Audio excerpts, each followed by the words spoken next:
Nous continuons, nous avions vu la semaine dernière le chapitre 14 des Actes des Apôtres, et c'était l'apôtre Paul qui avait prêché avec Barnabas dans la région de la Galatie du Sud, aussi appelée la Lycaonie. Et nous poursuivons au chapitre 15. Et on va pouvoir afficher. Quelques hommes venus de Judée enseignèrent les frères en disant : si vous n'êtes pas circoncis, selon la coutume de Moïse, vous ne pouvez pas être sauvés. Paul et Barnabas eurent un vif échange, un vif débat, une vive discussion avec eux. Et les frères, c'est-à-dire les chrétiens, décidèrent que Paul et Barnabas et quelques-uns d'entre eux monteraient à Jérusalem vers les apôtres et les anciens pour traiter cette question. Envoyés par l'Église, ils traversèrent la Phénicie, c'est-à-dire le Liban, la Samarie, et en racontant la conversion des non-juifs, et ils causèrent une grande joie à tous les frères et sœurs. Arrivés à Jérusalem, ils furent accueillis par l'Église, les apôtres et les anciens. Ils rapportèrent tout ce que Dieu avait fait avec eux. Alors, quelques croyants issus du parti des pharisiens se levèrent en disant qu'il fallait circoncire les non-juifs et leur ordonner de respecter la loi de Moïse. Les apôtres et les anciens se réunirent pour examiner cette question. Il y eut une longue discussion. Pierre se leva alors et leur dit : « Mes frères, vous savez que dès les premiers jours, Dieu a fait un choix parmi nous. Il a décidé que les non-juifs entendraient par ma bouche la parole de l'Évangile et croiraient. Et Dieu, qui connaît leur cœur, leur a rendu témoignage en leur donnant le Saint-Esprit comme à nous. Il n'a fait aucune différence entre eux et nous, puisqu'il a purifié par leur cœur par la foi. Maintenant donc, pourquoi provoquer Dieu en imposant aux disciples des exigences que ni nos ancêtres ni nous n'avons été capables de remplir ?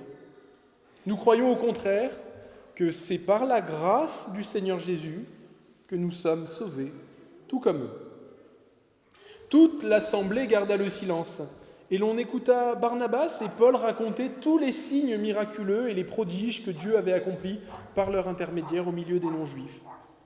Lorsqu'ils eurent terminé de parler, Jacques prit la parole et dit : « Mes frères, écoutez-moi. Simon, ça veut dire en fait c'est Pierre, c'est le disciple Pierre, l'apôtre Pierre, Simon a raconté comment dès le début Dieu est intervenu pour choisir parmi les nations un peuple qui porte son nom. Cela s'accorde avec les paroles des prophètes, puisqu'il est écrit : après cela, je reviendrai et je relèverai de sa chute la tente, ou littéralement le tabernacle de David, et je réparerai ses ruines et je la redresserai. Alors, le reste des hommes cherchera le Seigneur, ainsi que toutes les nations appelées de mon nom, dit le Seigneur qui a fait tout cela, et qui est connu, et de qui cela est connu de toute éternité. C'est pourquoi, ajoute Jacques, je pense qu'on ne doit pas créer de difficultés pour les non-juifs qui se tournent vers Dieu. Mais il faut qu'on leur écrive d'éviter les souillures des idoles, l'immoralité sexuelle, les animaux étouffés et le sang. En effet, depuis bien des générations, dans chaque ville, dans toutes les villes, des hommes prêchent la loi de Moïse, puisqu'on la lit à chaque sabbat dans les synagogues. Alors il parut bon aux apôtres et aux anciens, ainsi qu'à toute l'Église, de choisir parmi eux Jude, appelé Barsabas, et Silas, c'étaient des hommes estimés parmi les frères, et de les envoyer à Antioche avec Paul et Barnabas. Ils les chargèrent du message que voici, et que nous lisons. Les apôtres, les anciens et les frères, aux frères et sœurs d'origine non juive, qui sont à Antioche, en Syrie et en Cilicie. Salut. Nous avons appris que des hommes partis de chez nous, mais sans aucun ordre de notre part, vous ont troublés par leur discours et vous ont ébranlés, en vous disant de vous faire circoncire et de respecter la loi. C'est pourquoi nous avons décidé d'un commun accord de choisir des délégués et de vous les envoyer avec nos bien-aimés Barnabas et Paul, ces hommes qui ont livré leur vie pour le nom de notre Seigneur Jésus-Christ. Et nous avons donc envoyé Jude et Silas qui vous annonceront de vive voix les mêmes choses. En effet, il a paru bon au Saint-Esprit et à nous de ne pas vous imposer d'autres charges que ce qui est nécessaire, vous abstenir des viandes sacrifiées aux idoles, du sang, des animaux étouffés et de l'immoralité sexuelle. Vous agirez bien en évitant tout cela. Adieu. Ils prirent donc congé de l'Église et allèrent à Antioche, où ils réunirent l'assemblée et lui remirent la lettre. On en fit la lecture et tous se réjouirent de l'encouragement qu'elle leur apportait. Voilà, jusque-là la lecture de la parole de Dieu. Dans le contexte du passage biblique de ce matin, les non-juifs sont de plus en plus nombreux à intégrer l'Église. Un peu partout dans la diaspora, des non-juifs entendent parler de Jésus. Ils apprennent à placer leur confiance dans le Christ, à demander pardon pour leurs péchés et à espérer en Dieu, et ils deviennent chrétiens. Ils fréquentent alors des petites communautés, ou des plus grandes même parfois, selon les villes, qui sont constituées à la fois de gens d'origine juive et à la fois d'origine non juive, c'est-à-dire d'origine païenne. C'est des gens qui autrefois étaient polythéistes et qui adoraient les dieux du panthéon romain ou grec, et puis ils deviennent chrétiens et se mettent à fréquenter les mêmes communautés que des chrétiens d'origine juive. Et ça nous paraît peut-être relativement normal, mais pour l'époque, c'était quelque chose d'absolument révolutionnaire. Et ça n'était pas sans poser beaucoup de problèmes ou de défis de mettre ces gens qui avaient des habitudes, des coutumes, des arrière-plans totalement différents ensemble. Et notamment, ça posait problème aux Juifs, à ceux qui étaient d'origine juive, parce que jusqu'alors, ils avaient toujours obéi à la loi juive la loi de Moïse, qui voulait qu'il y ait une nette séparation entre les Juifs et les non-Juifs. Alors, comment faire pour continuer à pratiquer ces choses, ou dans quelle mesure continuer à le pratiquer avec des gens qui sont convertis, qui sont devenus chrétiens? Et de façon assez évidente, par la pratique et puis aussi par la prédication de Paul et Barnabas, eh bien en fait, tout simplement, les Juifs de la diaspora qui étaient devenus chrétiens, eh bien de toute façon, vivaient avec les non-Juifs qui étaient devenus chrétiens. Ils étaient appelés à considérer les non-juifs devenus chrétiens comme des frères et sœurs. C'était une évidence. Et puisqu'ils partageaient, évidemment, la Sainte Seine, le repas du Seigneur, ensemble. Donc ils fréquentaient les mêmes maisons, et ils se retrouvaient même dans certains cas à se marier. Les barrières étaient en train de tomber. Mais ça imposait un énorme problème aux autorités religieuses de Judée. Et non pas les autorités religieuses chrétiennes, mais les autorités du judaïsme, entre guillemets, orthodoxe, du judaïsme, c'est bon, tout va bien, je ne fais pas un AVC, du judaïsme pharisien, qui accusait les chrétiens d'origine juive de quitter complètement la foi et la fidélité à Dieu, en leur disant la preuve que votre Jésus vous a enseigné des choses totalement fausses, c'est que vous êtes en train d'abandonner la loi de Moïse. La preuve, vous mangez avec des païens et vous habitez avec eux. Et vous les considérez comme des frères au seul titre qu'ils ont la même foi dans votre Messie. Et à cause de ça, ça redonnait de l'énergie aux persécutions juives antichrétiennes. Et c'est comme nous l'avions lu dans les précédents passages, il y avait des persécutions contre les chrétiens, et notamment, en particulier, contre les chrétiens d'origine juive. Plus encore que contre les chrétiens d'origine païenne. Mais l'idée que finalement, il suffise à un non-juif de devenir chrétien pour d'un coup être un frère, ça posait quand même problème à certaines personnes, y compris au sein de l'église de Jérusalem. C'était le cas notamment d'un groupe de chrétiens, qui étaient, je crois, vraiment des chrétiens, mais qui étaient d'origine pharisienne et qui avaient du mal à rompre avec leurs habitudes et leurs coutumes. Pour eux, c'était impensable que c'est pas juste qu'un païen, il accepte Jésus, et ça y est, hop, il peut ne pas pratiquer la loi et être sauvé. Ça leur paraissait pas juste du tout. Et ils ne comprenaient pas du tout la logique. Et puis, ils n'avaient pas envie d'être persécutés à cause de ça. Ils voulaient bien être persécutés pour certaines choses, mais quand même pas parce qu'il fallait maintenant vivre avec les païens, devenus chrétiens. Alors, ce petit groupe de l'église ce groupe d'influence au sein de l'église de Jérusalem, avec beaucoup d'anciens pharisiens, partent en mission. Ils envoient une délégation qui fait le tour de toutes les églises qui ont été fondées par Paul et Barnabas, entre autres, mais aussi d'autres églises. Et ils se font passer, c'est ça qu'il faut retenir, ils se font passer pour une délégation officielle revêtue de l'autorité des apôtres.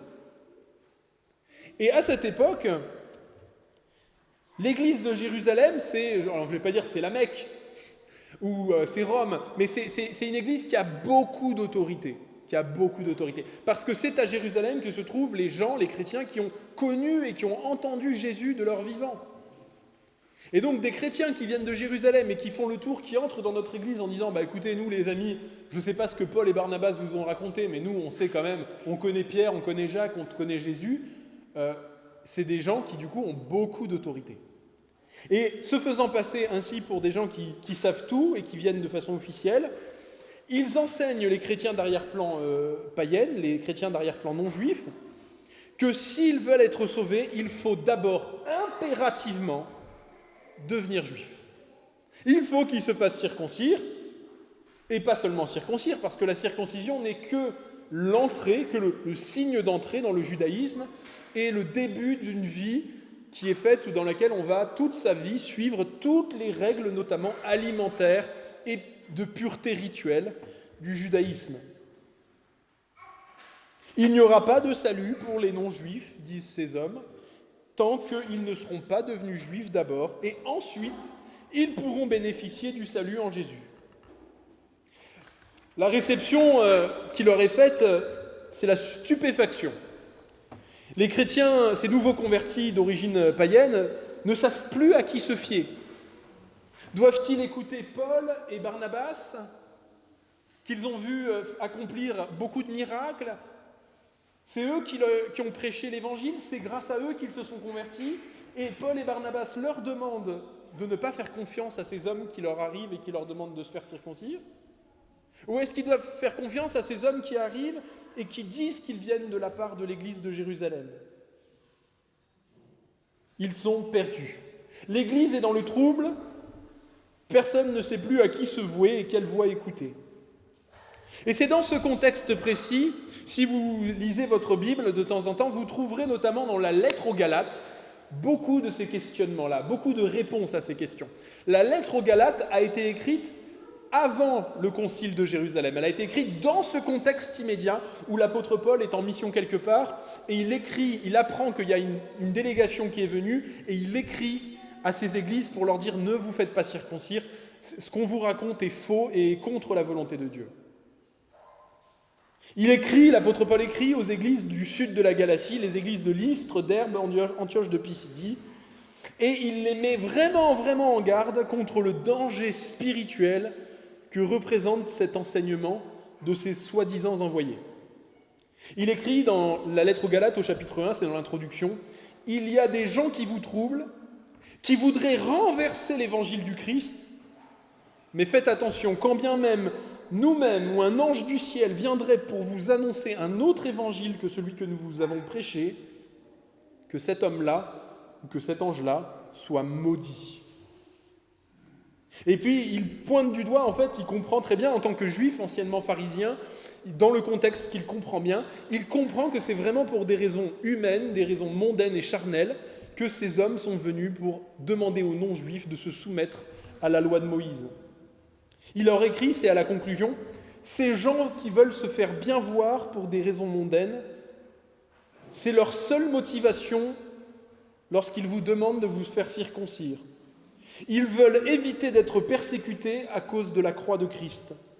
Ils veulent que vous soyez circoncis, mais c'est pour mieux pouvoir se vanter devant les hommes à vos dépens. » Et dans cette période, la polémique va enfler Et finalement, Paul et Barnabas, avec une délégation officielle pour le coup, va vraiment venir, ils vont aller jusqu'en Judée, jusqu'à Jérusalem, au contact des apôtres, pour s'informer, pour savoir vraiment si c'était une délégation officielle ou pas, et puis pour demander des clarifications, et pour demander que l'Église ensemble, tout entière, prenne une décision une fois pour toutes.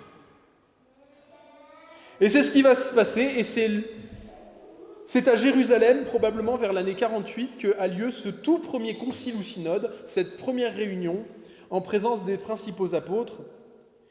Et il faut bien comprendre que les chrétiens d'origine juive avaient vraiment compris déjà à l'époque que Dieu voulait sauver les non-juifs. Il n'y avait pas de débat là-dessus. Mais ils ne savaient pas, c'était pas très clair, on n'en avait jamais vraiment parlé, ça avait été pratiqué mais sans vraiment réfléchir. On ne les avait pas forcément éclaircis dans quelles conditions Dieu sauvait les non-juifs. Et c'est l'Esprit de Dieu qui, au cours de ce synode ou de ce premier concile, de cette grande réunion, c'est Dieu qui va répondre en illuminant le discernement et l'intelligence des apôtres et de l'assemblée qui s'est réunie. Et ce qui va se passer, ça n'est pas, comme parfois on le fait chez nous, un sondage d'opinion ou un vote qui va éclaircir la chose, mais c'est que Dieu va parler à travers les personnes qui sont là, et les uns et les autres vont chacun évoquer ou se rappeler tantôt d'une œuvre que Dieu a faite, d'un miracle, de ceci, de cela, de ce qui s'est passé, ou d'une parole que Dieu a dite déjà dans l'Ancien Testament. Ainsi, Pierre va se lever et va raconter encore pour la troisième fois, enfin la deuxième fois en tout cas, de quelle façon Dieu l'a guidé pour que l'officier romain Corneille et sa famille reçoivent le Saint-Esprit.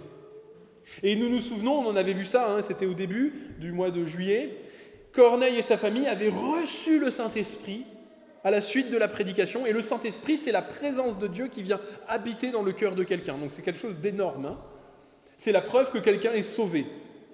Et Corneille n'avait pas pratiqué la loi, il n'était même pas circoncis au moment où ça s'est produit, et ensuite, à la suite de ça, Dieu a appelé Pierre à rester et à manger dans cette maison pendant plusieurs jours. Et donc Pierre rappelle ce fait. De la même façon, Paul et Barnabas vont raconter les nombreuses conversions et miracles qui vont exactement dans le même sens. Mais la confirmation absolument définitive du sens spirituel de toutes ces expériences, ça viendra, notons-le, de la parole de Dieu.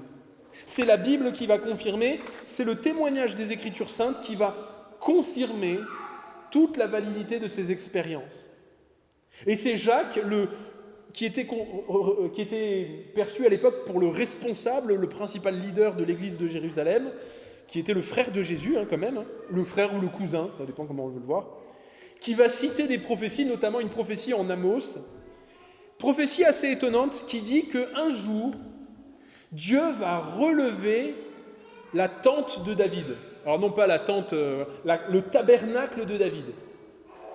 Et ce tabernacle de David, c'est une expression juive, hébraïque, pour parler de la tente de la rencontre, du lieu de la présence de Dieu, du tabernacle et du temple de Dieu, ensuite même que Salomon a fait construire. C'est une expression pour dire le temple. Dieu va relever le temple, et à ce moment-là, dans cette période-là, toutes les nations de la terre deviendraient, et là l'expression est importante, appelées du nom du Seigneur. Appelées du nom du Seigneur, ça veut dire que toutes les nations de la terre deviendraient, aux yeux de Dieu, la possession de Dieu. Elles deviendraient légitimement des peuples, chacun, pour sa part, chacun avec son identité et sa particularité, deviendrait une nation qui appartient à Dieu au même titre que les Hébreux. Ça signifie que ça n'est pas les nations de la terre qui vont devenir des Hébreux. C'est les nations de la terre qui vont devenir des peuples en alliance avec Dieu au même titre que l'était le peuple hébreu. Et donc ça implique, Jacques le dit, c'est ce qui est impliqué, que chaque nation va garder son identité propre, tout ce qui est compatible avec ses coutumes et la volonté de Dieu. Ça ne va pas être tout le monde va se mettre à parler hébreu, tout le monde va se mettre à chanter les mêmes chants, tout le monde va se mettre à s'habiller pareil. Non, pas du tout. Chacun va garder sa différence, sa distinction et ça. Mais c'est toutes les nations qui vont être acceptées telles qu'elles sont et qui vont être appelées du nom du Seigneur. Alors, on pourrait se poser la question, mais quel rapport avec le fait que le temple serait relevé? Si je vous dis, le temple sera relevé, la première question à cette époque, c'est bien gentil, mais le temple n'est même pas encore détruit. Alors, qu'est-ce que ça veut dire? Et nous, on vit à une époque où même le temple est toujours détruit. Mais les apôtres ont très très bien compris à quoi cette référence de la reconstruction du temple, du rétablissement du temple fait référence.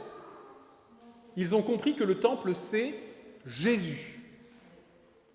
Le temple, c'est le lieu de rencontre entre Dieu et les hommes.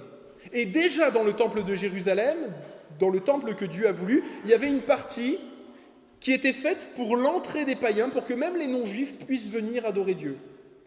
Et donc les apôtres comprennent, avec toutes ces références et tout cet arrière-plan, ils comprennent que quand Jésus est ressuscité d'entre les morts, il est le véritable temple, le temple éternel qui va servir d'interface entre toutes les nations de la terre et le Dieu unique. Jésus avait dit, souvenez-vous, il avait dit lui-même, « Détruisez ce temple, et en 3 jours je le relèverai. » Et les gens s'étaient moqués de lui, il avait fallu 50 ans pour construire le temple, et toi, en 3 jours, tu vas le reconstruire. Et en fait, Jésus parlait de son corps, qui est un temple.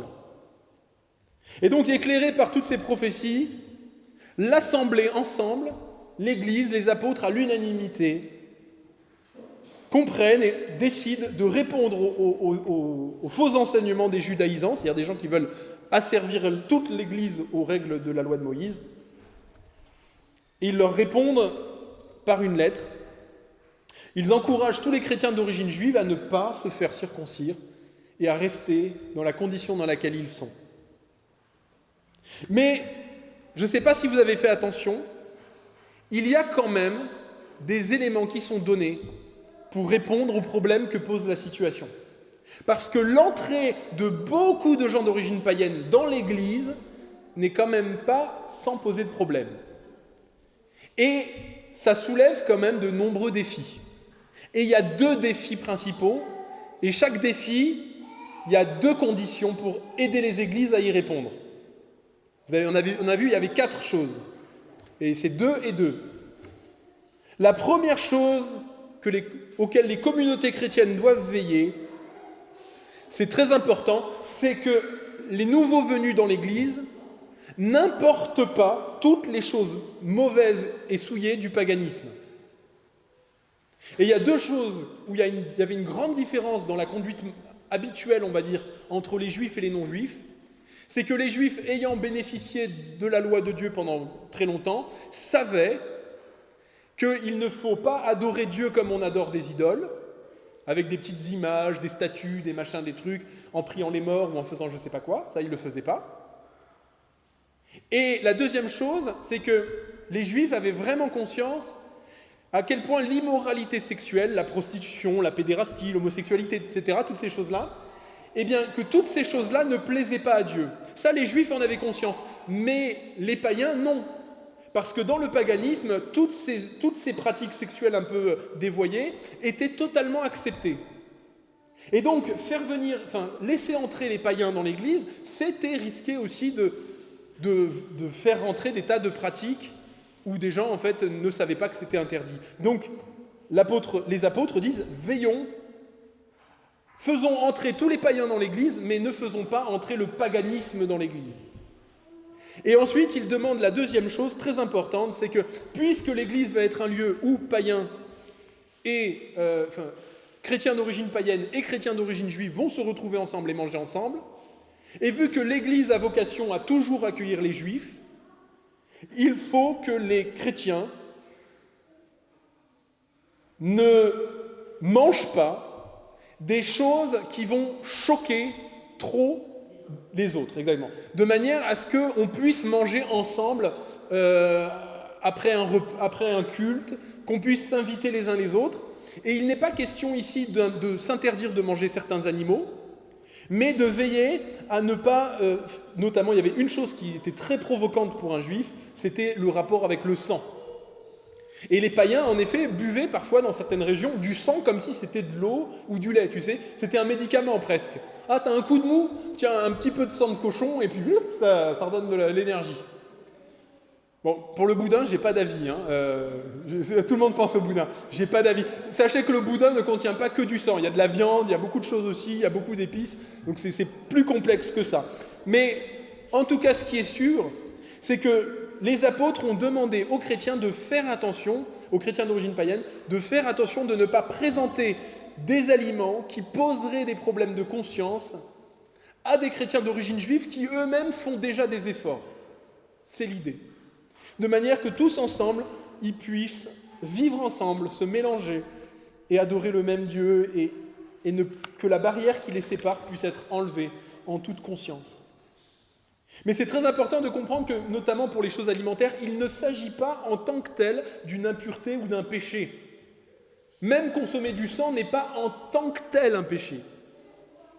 Ça l'est si on continue de le faire alors que nous sommes en présence d'un frère ou d'une sœur qui serait blessé. Et ça, si on étend le principe, ça le fait avec beaucoup de choses. Il faut penser notamment avec l'alcool. Si on a des frères ou des sœurs qui ont été blessés dans leur vie par l'alcool, et pour qui c'est vraiment un scandale que quelqu'un prenne ou boive de l'alcool devant eux, ou que c'est une trop forte tentation, nous sommes appelés, alors que nous avons parfaitement la liberté d'en boire, nous sommes appelés à faire très attention aux occasions où nous servons de l'alcool, par exemple. Mais il n'y a rien en soi à manger ou à ingérer qui puisse, en tant que tel, être un péché par le simple fait de l'ingérer. C'est très clair dans la parole des apôtres, et très clair notamment chez Paul. Paul dit « Je sais et je suis persuadé par le Seigneur Jésus ». Pourquoi par le Seigneur Jésus ? Parce que Jésus lui-même a dit « Ça n'est pas ce qui entre dans la bouche qui souille l'homme, mais c'est ce qui en sort ». Donc, persuadé par le Seigneur Jésus que rien n'est impur en soi. Une chose impure n'est impure que pour celui qui la croit impure. Il parle de nourriture, toujours. Mais si pour un aliment, ton frère est attristé, tu ne marches plus selon l'amour. Ne cause pas par ton aliment la perte de celui pour lequel Christ est mort. Et là, il y aura beaucoup de choses à comprendre de cela. Alors, qu'est-ce que cela veut nous dire ? Qu'est-ce que ce passage veut nous dire ? Tout est ici expliqué, c'est la réponse à la question la plus fondamentale de la vie chrétienne. Qu'est-ce que je dois faire pour être sauvé ? Quelles sont les conditions que je dois remplir pour que Dieu m'accepte et me donne la vie éternelle ? Et Pierre a répondu de façon magistrale et extrêmement claire, avec l'exemple de Corneille. Il faut placer sa foi et sa confiance en la personne de Jésus et dans le message de l'Évangile. C'est tout. Celui qui fait cela, celui qui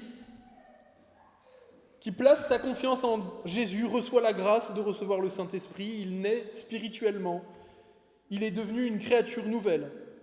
Il n'y a aucune autre exigence, aucune autre condition nécessaire pour le salut. La loi de Moïse que Dieu avait donnée au peuple hébreu n'avait pas été donnée pour sauver ceux qui la pratiquent. Elle avait été donnée pour séparer le peuple de Dieu des autres peuples, et elle avait été donnée pour être une séparation entre le peuple juif et les païens, et pour conduire les Hébreux à comprendre à quel point ils avaient besoin du Christ. Mais Jésus est venu dans le monde et ça a changé beaucoup de choses. Il n'y a plus besoin des sacrifices du temple, car Jésus est le temple. Il n'y a plus besoin d'un voile qui nous sépare du Saint des Saints, car Christ a déchiré le voile. Il n'y a plus besoin d'un mur de séparation entre les païens et les non-juifs, car toutes les nations sont à Dieu. Il n'y a plus besoin d'une ancienne alliance avec des tables de pierre, puisque maintenant la nouvelle est écrite dans nos cœurs. Ces commandements, ce sont ceux que Jésus nous a enseignés, à savoir que nous devons nous aimer les uns les autres. Et c'est cela la loi parfaite, la loi de la liberté qui nous fait, c'est de faire du bien à notre prochain. Et celui qui a reçu par la foi l'Esprit Saint marche dans la volonté de Dieu ou cherche à marcher dans la volonté de Dieu, bien sûr imparfaitement, malgré des épreuves, des chutes et des doutes. Mais rien pas même notre obéissance ne conditionne notre salut. Notre obéissance, il faut bien le comprendre, grandit certainement à mesure que grandit notre foi. Mais elle n'est pas une condition de notre salut, elle est une conséquence de notre salut. Si notre obéissance était une condition pour être sauvé, aucun de nous ne pourrait être sauvé. L'apôtre Paul nous le rappelle, il écrit « Nul ne sera justifié devant Dieu par les œuvres de la loi, parce que c'est par la loi que vient la connaissance du péché. » C'est pourquoi la vie chrétienne, ça n'est pas chercher à grimper au ciel par nos efforts, c'est d'abord de concentrer nos yeux, notre foi, notre espérance, nulle ailleurs que dans la personne de Jésus, le Christ. Il est le seul objet de notre foi, la seule source de notre salut pour la vie éternelle. N'oublions jamais, et la tentation est grande, n'oublions jamais que le pardon de nos péchés et la vie éternelle, c'est un cadeau gratuit, c'est un don, un cadeau. Ça s'accepte ou ça se refuse, mais ça ne se gagne pas. C'est une grâce que le Christ a acquis pour chacun de nous à la croix en raison de l'amour que Dieu a pour nous. Le salut n'est pas une porte d'entrée avec un sas, elle n'est pas une grande porte avec double cadenas et 2 clés. Chercher ailleurs que dans la personne du Christ et dans la foi le pardon de nos péchés, c'est vraiment prendre le risque de passer à côté de la vie éternelle. Le salut s'obtient par la grâce et par la foi ou ne s'obtient pas. Romains chapitre 11, si c'est par la grâce, ça n'est pas une œuvre. Ça n'est pas par les œuvres. Autrement, la grâce n'est plus une grâce. Et si c'est par les œuvres, ce n'est plus une grâce. Autrement, l'œuvre n'est plus une œuvre. Galates chapitre 5, vous êtes séparés de Christ, vous qui cherchez la justification, c'est-à-dire le fait d'être juste devant Dieu, dans l'obéissance à la loi. Vous êtes déchus de la grâce. Et Pierre lui-même l'avait dit à Corneille, quiconque croit par le Christ, quiconque croit est justifié par le Christ de toutes les choses dont nous ne pouvions être justifiés par la loi de Moïse. L'histoire de l'Église prouve combien est grande la tentation de vouloir toujours nous placer sous d'autres esclavages, de vouloir conditionner toujours notre salut à des nouvelles conditions. Il ne faut jamais confondre les moyens que Dieu nous donne pour faire grandir notre foi, comme le baptême, la fréquentation du culte, l'adhésion à telle ou telle église ou telle institution, ou les conséquences de notre foi, nos œuvres, notre zèle, notre obéissance, notre sanctification. Il ne faut pas confondre ces choses avec des conditions pour être sauvés. Ne nous laissons pas, comme les chrétiens de Galatie, perturbés parfois par des faux enseignements que nous trouvons ici et là, ou nous laisser gagner par le désespoir, car ceux qui se laissent asservir par le légalisme, on pourrait appeler ça comme ça, par le fait de rajouter d'autres conditions dans nos têtes, eh bien nous prenons le risque, pas forcément de perdre notre salut, mais en tout cas certainement de perdre notre foi, et notre joie, je voulais dire, et de perdre ainsi notre joie et de devenir ensuite un chrétien à la fois épuisé, aigri, et sans joie. Souvenons-nous, et je veux conclure avec juste ça et un autre élément, que c'est par la grâce que nous sommes sauvés, par le moyen de la foi, Éphésiens chapitre 2. Ça ne vient pas de vous, c'est le don de Dieu, et ce n'est pas par les œuvres, afin que personne ne puisse se vanter. En réalité, c'est Dieu qui nous a fait, et nous avons été créés en Jésus-Christ pour des œuvres bonnes que Dieu a préparées d'avance afin que nous les pratiquions. Ça veut dire aussi que notre vie n'est pas que dans notre vie, même si nous sommes sauvés par grâce, nous ne sommes pas non plus les seuls maîtres à bord. Dieu nous appelle à transformer notre vision du monde, à transformer notre vision même de la liberté, et de comprendre que la liberté, ça n'est pas faire ce qu'on veut, c'est pouvoir faire ce qui est bien, et que nous avons souvent tellement de mal à faire. Et ça peut impliquer que nous devons veiller sur nos habitudes, que nous devons utiliser notre liberté pour parfois accepter de changer notre caractère qui blesse parfois nos frères ou nos sœurs, à ne pas nous laisser engloutir par nos habitudes qui gênent à la cohabitation. Nous ne devons pas créer d'obstacles ou offrir un mauvais témoignage à tous ceux qui veulent chercher Dieu d'un cœur sincère. Et je veux conclure juste avec cette phrase de la lettre aux Galates. Frères et sœurs, c'est à la liberté que vous avez été appelés. Mais ne faites pas de cette liberté un prétexte pour suivre les désirs de votre nature propre. Au contraire, soyez par amour serviteurs les uns des autres. Toute la loi est accomplie dans cette seule parole, tu aimeras ton prochain comme toi-même. Mais si vous vous mordez et vous dévorez les uns les autres, attention, parce que vous finirez par vous détruire. Voici ce que je dis, marchez par l'esprit, vous n'accomplirez pas les désirs de votre nature propre. En effet, la nature humaine a des désirs contraires à ceux de l'esprit, et l'esprit a des désirs contraires à ceux de la nature humaine. Ils sont opposés entre eux, de sorte que vous ne pouvez pas faire ce que vous voudriez. Mais si vous êtes conduits par l'esprit, vous n'êtes pas sous la loi. Et nous concluons par la prière. Prions.